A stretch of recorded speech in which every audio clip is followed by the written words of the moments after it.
There's a Hollywood legend that refuses to die, a story whispered in green rooms and passed down through generations of martial artists and film buffs. They say it happened at a private dinner party in Bel Air, 1969. The room supposedly filled with the biggest names in film, directors, producers, stars. And, according to the tale, in one corner, a conversation turned into something unforgettable. Clint Eastwood, the man with no name, the toughest guy on screen, cornered, not by a villain, not by a director, but by Bruce Lee, 5'7", 135 pounds.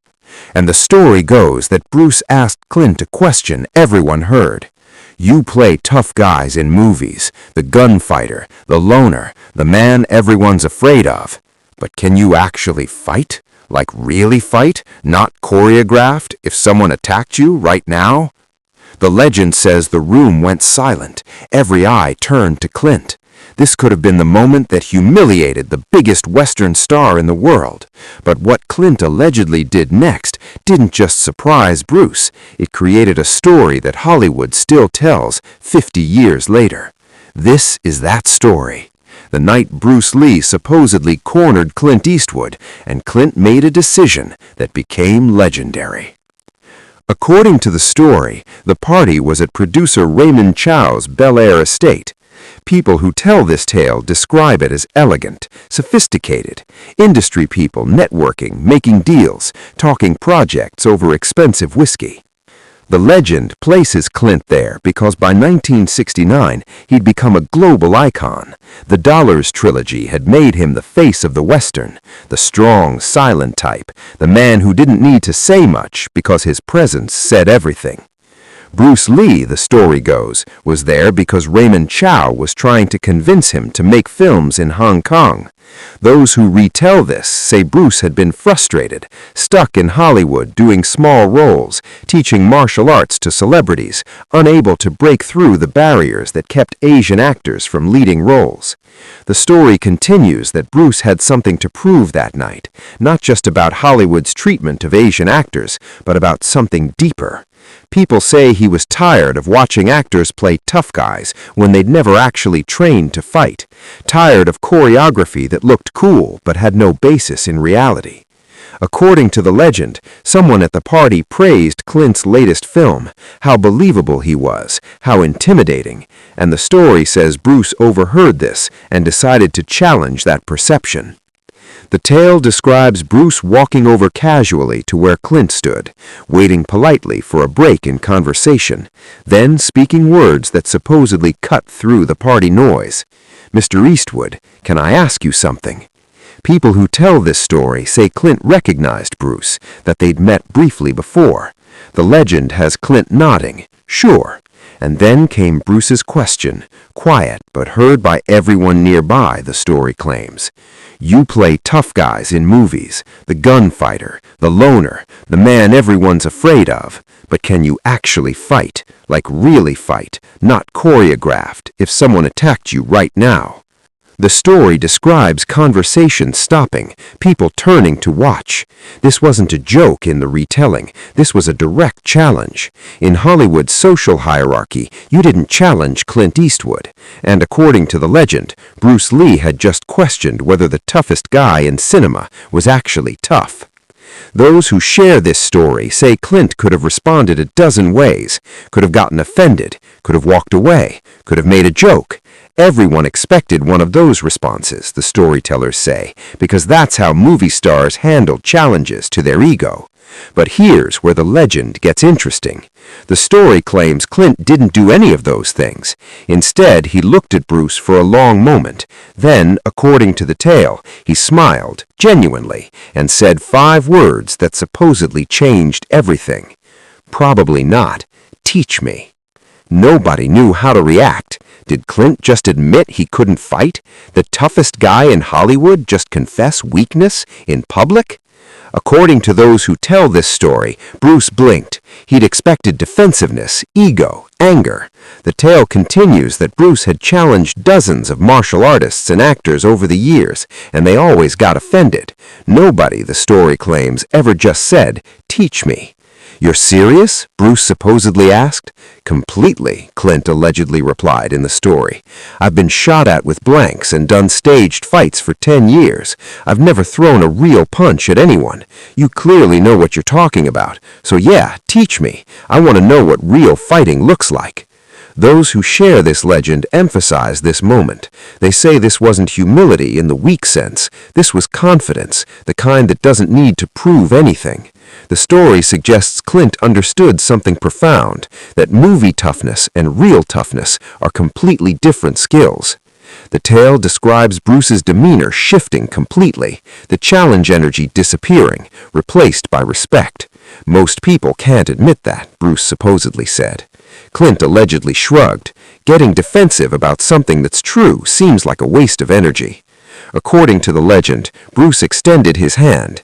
Clint shook it, and right there, the story goes, Bruce began teaching, showing Clint the difference between movie punches and real punches, how telegraphing works, how distance and timing matter more than strength.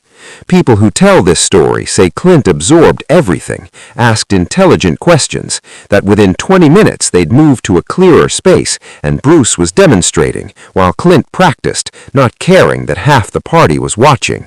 The storytellers claim people at that party talked about it for years afterward, not because of drama or confrontation, but because they'd supposedly witnessed something rare, genuine humility from one of the biggest stars in the world. The legend continues that this night began a friendship between two men who seemed like opposites. Stories circulate that Clint started training privately with Bruce. Not publicized, no photographers, just early morning sessions. According to the tales, Bruce would drive up to Clint's house in Carmel once a week.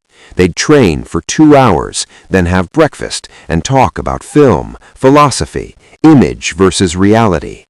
Those who share this story say Bruce taught Clint the fundamentals of Jeet Kune Do, not to turn him into a fighter, but to give him understanding.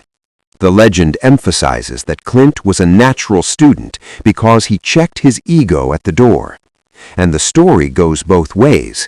People say Clint taught Bruce something equally valuable, how to think like a leading man, how to carry a film with presence instead of dialogue, how to own the screen with stillness. The storytellers claim this exchange benefited both men, that when Bruce finally went to Hong Kong to make films like The Big Boss and Fist of Fury, his screen presence had evolved. You can supposedly see it in those films, that Eastwood-style economy of motion and expression. And people who analyze Clint's later films claim his fight scenes became more realistic, more efficient, that Bruce's influence shows in the way Clint moved, in how violence in his films became sudden and brutal instead of choreographed. The legend says the media never knew about their friendship, no publicists, no photo ops, just two professionals respecting each other's craft. When Bruce died in 1973, the story goes that Clint didn't make public statements, didn't do interviews about their friendship, but people close to him supposedly said he was devastated. Years later, according to the legend, in a rare interview where someone asked about Bruce Lee, Clint said something that captured what happened that night. "Bruce asked me if I could really fight. I told him no. Everyone thought I was being humble. I wasn't. I was being honest. There's a difference between playing a role and being the role." The interviewer supposedly pushed, "Did it bother you to admit weakness in public like that?" And Clint supposedly thought about it and said, "It's only weakness if you're pretending to be something you're not. I was an actor. I never pretended to be a fighter." Bruce was a fighter who happened to act. We were honest about what we were. That's not weakness, that's clarity. So goes the Hollywood legend. A party in Bel Air, 1969. A challenge that supposedly created friendship instead of conflict. Bruce Lee cornering Clint Eastwood with a question designed to expose him, and Clint's response, "Teach me," allegedly turning potential humiliation into growth. Whether every detail happened exactly this way, who can say?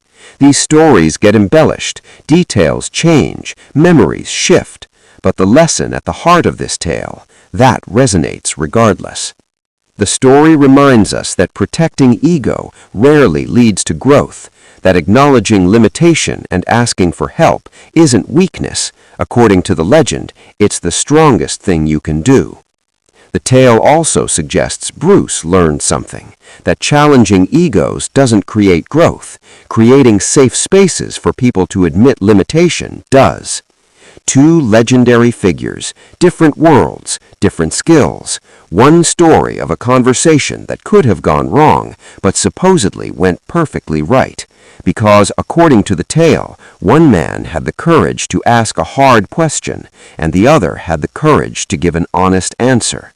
That's what makes this Hollywood legend endure. Not about fighting, about honesty, about checking ego, about understanding that real toughness isn't never admitting weakness, it's admitting it and doing something about it. 50 years later, people still share this story, still debate whether it happened exactly this way, still extract lessons from the question Bruce supposedly asked and the answer Clint allegedly gave. Because sometimes, the story goes, the toughest thing you can say isn't, "I'll fight you," it's, "Teach me."